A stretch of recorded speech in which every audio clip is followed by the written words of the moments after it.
বাংলাদেশকে প্রশংসায় ভাসিয়ে একই বললেন পাকিস্তানি পেসার শাহিন শাহ আফ্রিদি। এশিয়া কাপের আগে টানা 3টি সিরিজ জিতেছে বাংলাদেশ। এর মধ্যে একটি সিরিজ জিতেছে বাংলাদেশ পাকিস্তানের বিপক্ষেই। ভারতের কাছে বড় ব্যবধানে হারলেও ফাইনালে খেলার সুযোগ আছে বাংলাদেশের সামনে। এশিয়া কাপের সুপার 4-এ নিজেদের প্রথম ম্যাচে শ্রীলঙ্কাকে উড়িয়ে দারুণ শুরু পায় বাংলাদেশ।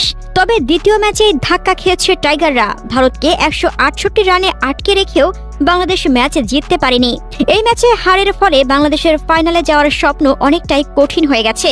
বৃহস্পতিবার বাংলাদেশ সুপার 4-এ নিজেদের শেষ ম্যাচে মাঠে নামবে পাকিস্তানের বিপক্ষে। এই ম্যাচের উপরে নির্ভর করবে দুই দলের ফাইনালের ভাগ্য। দুই দলই 2টি করে ম্যাচ খেলে 1টি করে জয় পেয়েছে। ফলে দু দলের নামের পাশে 2টি করে পয়েন্ট। এদিকে 2 ম্যাচ জিতে ফাইনালে চলে গেছে ভারত, আর 2 ম্যাচ হেরে বিদায় নিশ্চিত হয়ে গেছে শ্রীলঙ্কার। তাই তো বাংলাদেশ ও পাকিস্তান ম্যাচে যে জিতবে সে চলে যাবে এশিয়া কাপের ফাইনালে। আফ্রিদি সেটাই যেন মনে করিয়ে দিয়েছেন। আফ্রিদি 3 বিভাগেই নিজেদের সেরাটা দেওয়ার লক্ষ্যের কথা জানিয়েছিলেন।